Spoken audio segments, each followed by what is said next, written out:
다음에 보이는 역은 성환역입니다. 한동안 이 성환역을 보기 위하여서 사람들이 몰렸었던 적이 있었다고 합니다. 바로 이 성환역에서 한 드라마가 촬영되었기 때문이었었는데요.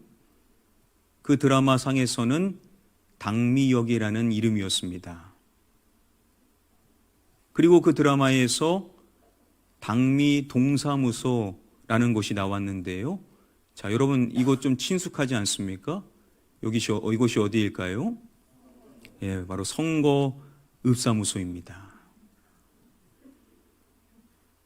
바로 이곳에서 촬영을 진행했었던 그 드라마 나의 해방일지라는 제목의 드라마입니다. 그 드라마에서 여자 주인공이 다니는 직장에는요, 행복지원센터라는 곳이 있습니다. 이 행복지원센터에서 전 직원을 대상으로 하나 이상의 동호회에 들어갈 수 있도록 하는 프로젝트를 했습니다. 그런데 여자 주인공은 어떠한 동호회에도 들어가지 않아서 상담을 받게 됩니다. 행복지원센터 팀장이신 분은 어떻게든 그녀가 동호회에 들어갈 수 있도록 부단히 애를 씁니다. 그러나 그녀는 어떠한 선택도 하지를 못합니다. 그녀와 마찬가지로 동호회에 들어있지 않은 2명의 남자 직원이 또 있습니다. 이렇게 전 직원 가운데 이 3명만이 동호회에 들어가 있지 않다 보니까 3명이 함께 호출을 받게 되었습니다. 그렇게 셋이 모여 있었을 때 여자 주인공이 제안한 것이 차라리 우리 셋이 새로운 동호회를 만들면 어떻겠냐라고 제안을 합니다. 그때 그녀는 이렇게 이야기합니다. 해방클럽.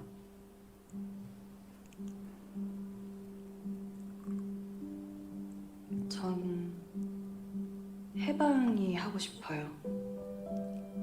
해방되고 싶어요. 어디에 갇혔는진 모르겠는데 꼭 갇힌 것 같아요. 해방을 추구하는 해방클럽을 하자라고 이야기한 것입니다. 나머지 2명이 동의를 하였고 그 행복지원센터 팀장에게 가서 자신들이 해방클럽이라는 동호회를 시작할 것이다 라는 이야기를 꺼냅니다. 그 이야기를 듣자 그 팀장분은 이게 무슨 소린가 전혀 믿을 수 없다라는 표정의 반응을 보입니다. 그리고 정말 할까 했지만 그때부터 해방클럽이라는 이름으로 정기적인 모임을 갖게 됩니다.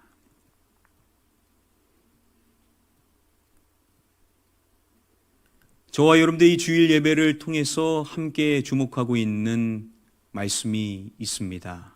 물론 강해는 아니지만 우리가 이 말씀의 교훈을 하나하나 살펴보고 있는데요.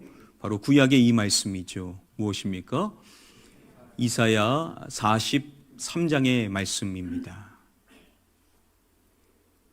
이 이사야 43장의 말씀 가운데 3절 말씀, 그리고 14절, 그리고 15절의 말씀을 보면 하나님께서 자신을 칭할 때 표현하는 공통적인 내용이 나옵니다. 우리 함께 다음의 말씀을 한 목소리로 읽어보겠습니다. 시작. 대저 나는 여호와 내 하나님이요 이스라엘의 거룩한 이요 내 구원자입니다. 내가 애굽을 너의 속량물로 구스와 스바를 너의 대신하여 주었노라. 나는 여호와 내 하나님이요 라고 말씀하시고 이어지는 내용 가운데 어떠한 이요 라고 말씀을 하시는 것입니다. 어떠한 단어가 나오죠? 거룩이라는 단어가 나오죠. 거룩한 이요라고 말씀을 하심으로써 하나님께서 스스로를 칭할 때 나는 거룩한 자다라고 말씀을 하시는 것입니다. 여기서만 그런 것이 아니라 14절에도 말씀을 보면 거룩한 이임을 또다시 말씀하십니다. 그리고 15절 말씀에도 또다시 거룩한 이이심을 말씀하십니다. 이렇게 하나님께서 자신에 대하여서 말씀하실 때 거룩한 이다라는 표현을 3번이나 반복하고 계신 것입니다. 자, 하나님께서 거룩하신 분이심을 이렇게 말씀하심으로써 우리에게 일러주시고자 하시는 내용이 과연 무엇일까요?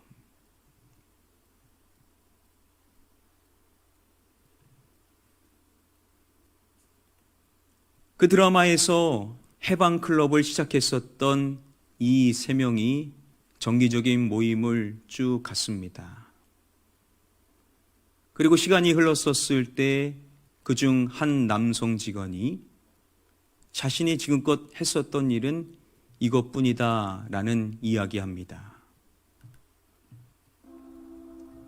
나의 힘겨움의 원인을 짚었다는 거 외엔 자신이 한 것은 자신의 인생의 힘겨움, 그 원인이 무엇인지를 짚은 것 뿐이다라고, 그 위에 별다른 것은 하지 못했다라고 이야기한 것입니다. 그의 그 이야기를 들었었을 때 여자 주인공이 이렇게 말합니다. 그게 전부인 것 같아요. 내 문제점을 짚었다는 거. 문제점을 짚은 것, 자신의 문제점이 무엇인지를 짚게 된 것이 전부인 것 같다라는 것이죠. 즉, 이 모임을 통해서 우리가 해야 될 것이 바로 그것이라는 겁니다. 우리의 문제점이 무엇인지를 바로 발견하는 것이라는 것이겠죠. 이렇게 이 모임의 핵심을 짚어주는 그녀는 종종 홀로 독백을 합니다. 그때 이러한 이야기를 하는데요. 인간은 다 허수아비 같아. 자기가 진짜 뭔지 모르면서 그냥 연기하며 사는 허수아비. 어떻게 보면 건강하게 잘 산다고 하는 사람들은 이런 모든 질문을 잠재워두기로 합의한 사람들일 수도. 인생은 이런 거야 라고 어떤 거짓말에 합의한 사람들. 난 합의 안 해. 건강하게 잘 산다고 하는 사람들은 질문을 잠재워두기로 합의한 사람들과 같다는 것입니다. 이런 사람들이 있다는 거죠. 나는 건강해. 나는 좋아. 나는 문제 없어. 실은 그렇지 않을 수 있음에도 마치 그런 것처럼 스스로를 가리고 스스로를 속인 채로 어떠한 의문도 품지 않고 그렇게 합의하여 살아가는 사람들이 있다라는 것이죠. 그런데 자신은 그렇게 하지를 않겠다라는 겁니다. 건강한 척, 괜찮은 척, 문제 없는 척 하며 살지를 않고 나의 본질이 어떠한지를 찾겠다라고 이야기를 한 것입니다.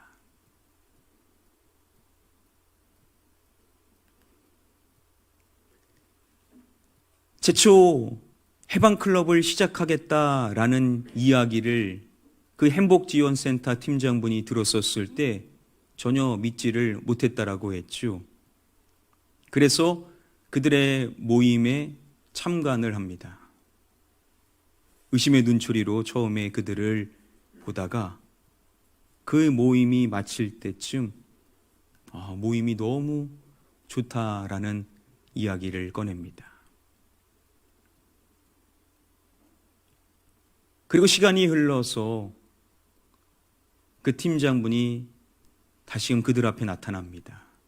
그리고 자신도 홀로 했었던 내용에 대한 노트를 보여줍니다. 그리고 자신에 대하여서 고백하는 내용이 있는데요. 이렇게 말합니다. 그날 참관하고 난 뒤로 계속 오고 싶었는데요. 이제서야 용기 내서 왔습니다. 해방되고 싶은 게 한두 가지가 아닌데 일단은 이 표정, 무표정이 안 돼요. 눈앞에 사람이 보이면 자동적으로 이런 표정이 돼요. 하나도 행복하지 않은데. 그녀는 행복지원센터 팀장답게 늘 웃는 모습을 보입니다. 그래서 전혀 문제없는 늘 행복한 사람처럼 보였을지 모르지만 실상은 그렇지가 않았었던 것이죠. 사람들이 보이면 그런 척만 했었던 것입니다. 문제없는 척, 건강한 척, 행복한 척 했었던 것이었죠.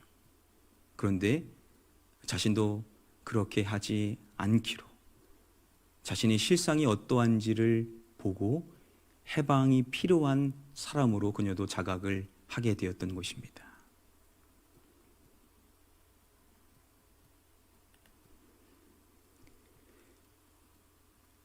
그 여자 주인공의 표현을 빌리자면 건강하게 잘 산다고 하는 사람들과 그녀도 같았던 것이죠. 나는 건강해. 나는 문제없어. 나는 병들지 않았어. 나는 괜찮아. 이렇게 스스로 여기며 살아가는 사람이었었던 것입니다. 그럴 때는 전혀 해방의 필요성을 못 느꼈었던 것이겠죠.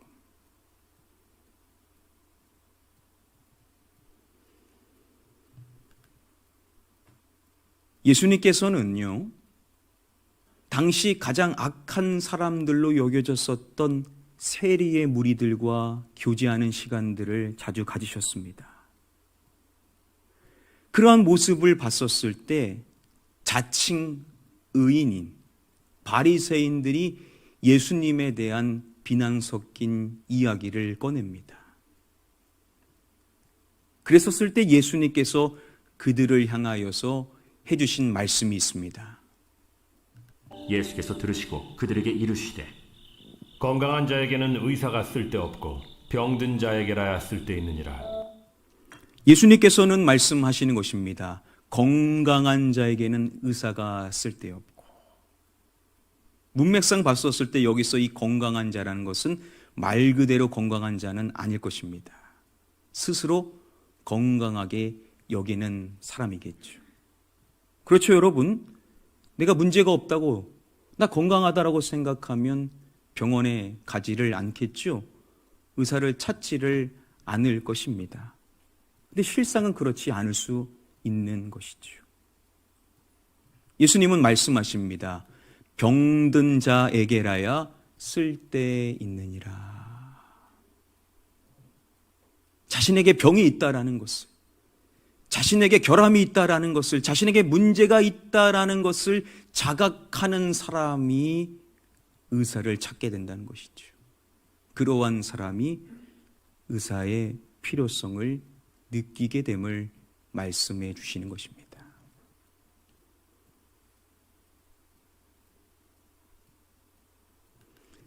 이사야 43장에서 하나님께서 자신을 칭하실 때 거룩한 이다 라는 말씀을 하신다라고 했습니다.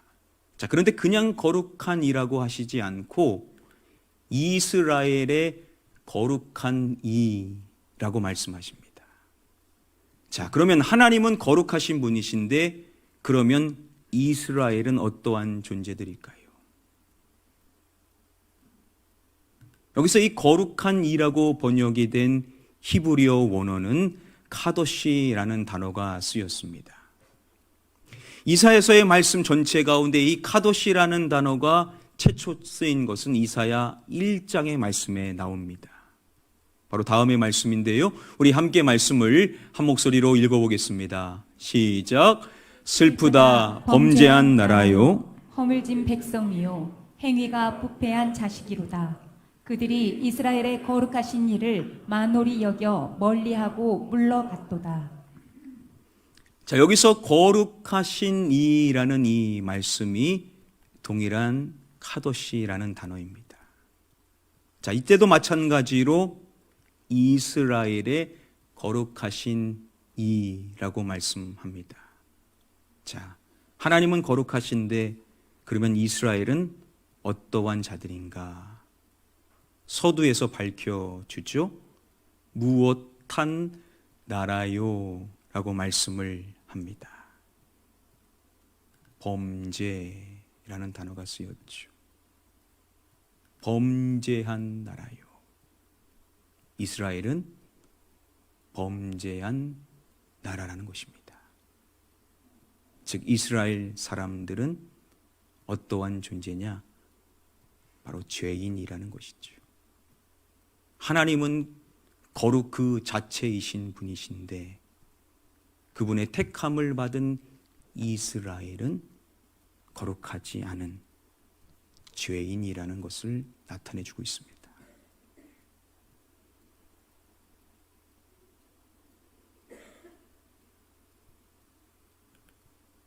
예수님께서 건강한 자에게는 의사가 쓸데없고 병든 자라야 쓸데있느니라 라고 하고 말씀을 맺은 것이 아니시죠? 예수님께서는 이어서 이 말씀을 해주십니다. 나는 의인을 부르러 온 것이 아니요 누구를 부르러 왔노라 하시니라. 자, 예수님은 의인이 아니라 누구를 부르러 오셨더라고 하죠? 죄인입니다. 나는 의인을 부르러 온 것이 아니요 죄인을 부르러 왔노라. 스스로를 의롭다라고 여기는 사람, 그러한 사람을 예수님은 부르고자 오신 것이 아니라는 것입니다. 자신이 죄인임을 깨닫고 고백하는 사람, 그러한 사람을 부르러 오셨다라는 것이죠.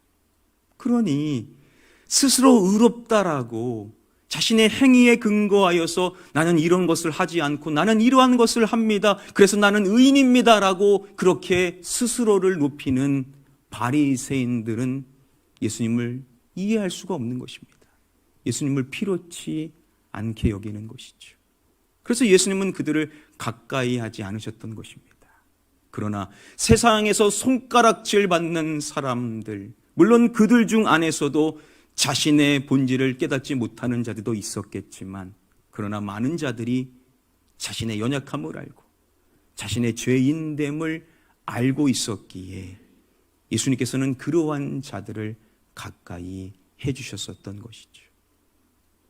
자, 만일 그렇다면 우리의 인생에 있어서 가장 중요한 것이 무엇이겠습니까? 내가 누구임을 깨닫는 것이겠습니까? 죄인임을 깨닫는 것이겠죠. 내가 죄인임을 깨닫지 않으면 결국 예수님을 필요치 않는다라는 겁니다. 내가 죄인임을 깨닫지 못한다면 나에게 해방이 필요하다라고 전혀 느끼지를 못할 것이라는 것이죠.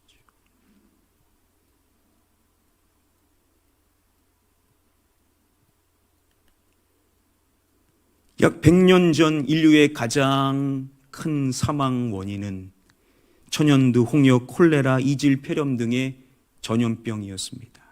그런데 이런 문제를 단번에 해결할 수 있게 되었었던 것이 바로 이 페니실린 덕분이었죠. 이 페니실린 이후로 각종 항생제가 연이어 발명되었기 때문에 인간의 수명이 대폭 늘어날 수가 있었던 것이었습니다. 그래서 페니실린을 뭐라고 칭하냐면 세상을 바꾼 약이라고도 칭하는 것입니다. 이 귀중한 약을 발견한 사람이 누구냐면 영국의 세균학자였었던 알렉산더 플레밍입니다.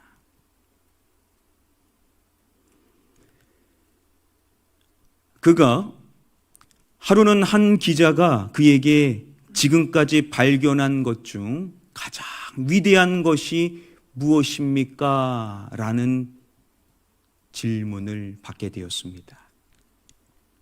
그 질문을 했었던 기자는 당연히 그가 뭐라고 답변할 것을 예상했냐면 페니실린입니다 라고 이렇게 답할 것으로 예상을 했습니다. 그런데 그의 답변은 많은 사람들을 놀라게 합니다. 그는 이런 식으로 답했습니다. 저의 발견 중 가장 위대한 발견은 제가 죄인이라는 사실입니다. 자신의 발견 중 가장 위대한 발견은 다른 어떠한 것이 아니라 내가 죄인이라는 사실을 깨달은 것이라는 거죠. 그렇습니다, 여러분. 우리가 죄인이라는 사실을 깨닫는 것이야말로 가장 위대한 발견, 가장 복된 발견인 줄 믿습니다.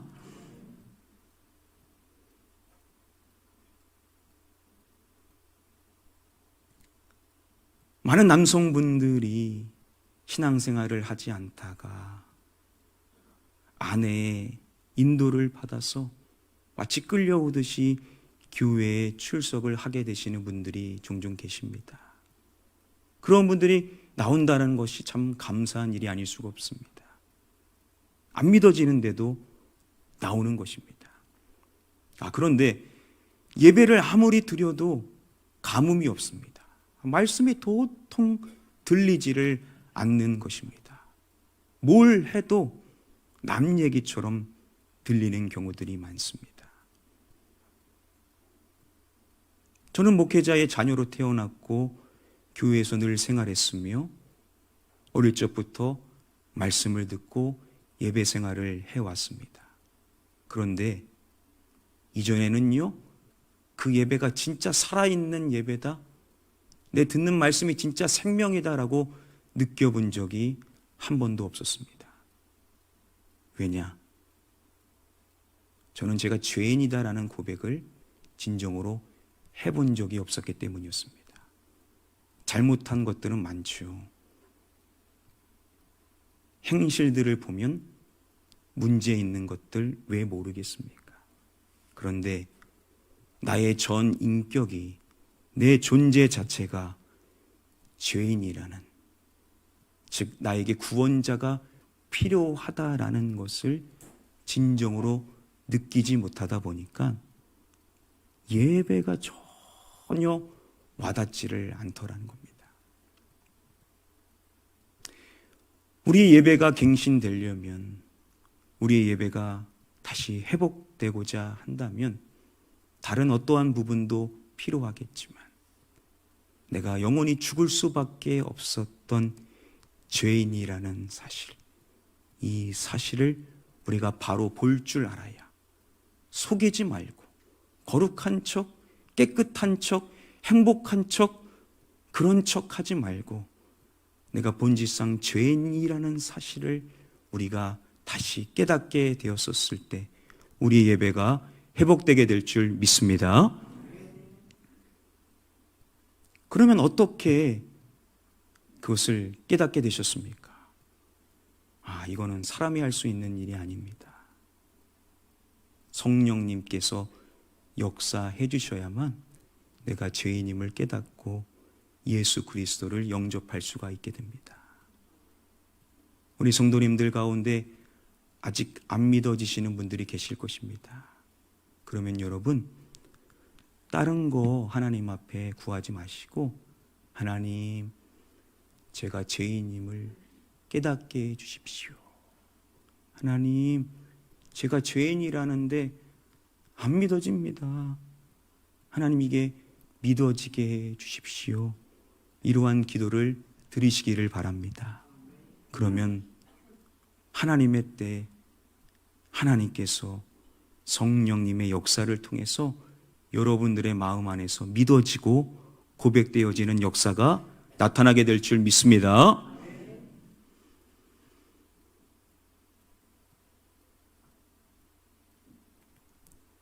이사야 43장의 말씀 가운데 하나님께서 말미에 아주 중요한 말씀을 해주십니다. 바로 오늘 본문인 25절의 말씀입니다. 우리 함께 말씀을 한 목소리로 읽겠습니다. 시작.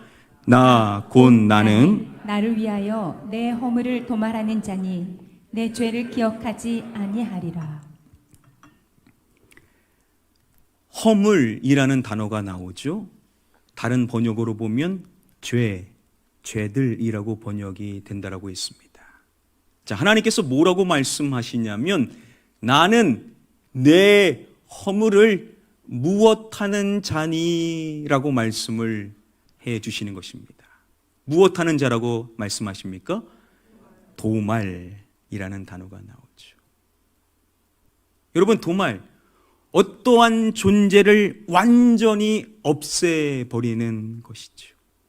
하나님께서 자신을 밝히실 때 나는 너희의 허물, 모든 죄들을 완전히 없애는 분이시다 라는 사실에 대하여서 말씀을 하시는 것입니다. 아니, 나의 모든 허물, 이 모든 죄들을 어떻게 완전히 없앨 수가 있냐라는 겁니다. 그런데 하나님은 그렇게 하시는 분이시다라고 밝히신다라는 것이죠. 자, 그러면 어떻게 우리의 모든 죄들을 하나도 빼놓지 않고 말끔히 없앨 수가 있는가?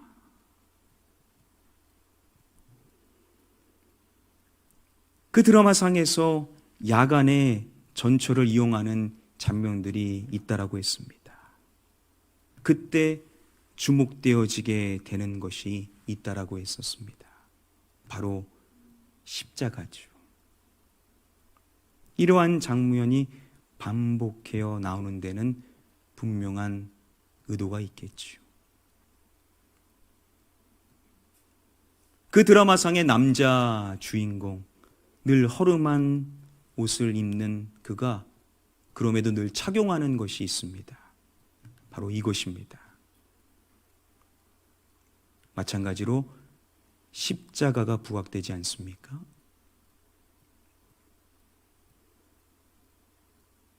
그 드라마상의 또 다른 인물이 이야기를 할 때 이러한 이야기를 합니다. 예수가 십자가에 달리던 얘기를 듣는데 마음이 가더라고요. 예수가 채찍질을 당하고 십자가에 달려서 죽기까지가 6시간 정도거든요. 무슨 이야기를 하냐면 예수님께서 십자가에 달리신 것, 예수님께서 고난당하신 것, 채찍질 당하시고 십자가에 달려서 돌아가신 것에 대한 이야기를 하는 것입니다.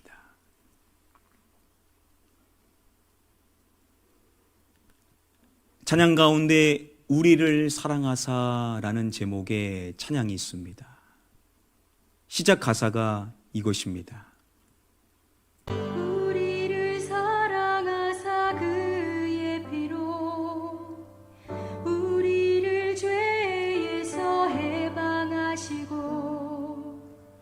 자, 지금 이 가사는 그냥 만들어진 것이 아닙니다.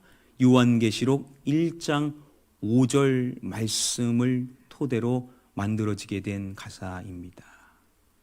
바로 다음의 말씀이죠. 우리 같이 한번 읽어보겠습니다. 시작. 우리를 사랑하사 그의 피로 우리 죄에서 우리를 해방하시고. 바로 이 말씀은 예수 그리스도의 십자가 사건에 대하여서 이야기하는 것이라고 했죠.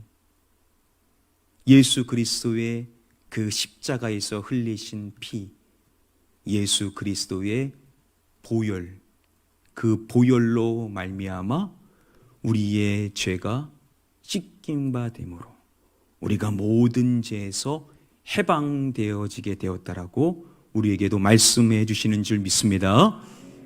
그렇습니다. 우리의 모든 허물, 우리의 모든 죄를 완전히 없앨 수 있는 것은 오직 예수 그리스도의 보혈밖에 없는 줄 믿습니다. 바로 예수 그리스도의 보혈, 하나님의 어린 양 되시는 예수 그리스도께서 십자가에서 흘리신 그 모든 보혈로 말미암아 우리의 죄들, 우리의 허물들, 우리의 모든 더러운 것들이 하나도 빼놓지 않고 완전히 없어지게 되는 은혜가 우리에게 주어지는 줄 믿습니다. 여러분, 누가 해방될 수 있습니까? 여러분, 누가 구원받을 수 있습니까? 내가 죄인임을 깨닫고 예수 그리스도의 그 보혈의 은혜로 말미암아 내가 죄로부터 해방될 수 있음을 믿음으로 고백하는 사람, 그러한 사람이 해방될 수 있고 구원받을 수 있는 줄 믿으시기를 주님의 이름으로 축복합니다.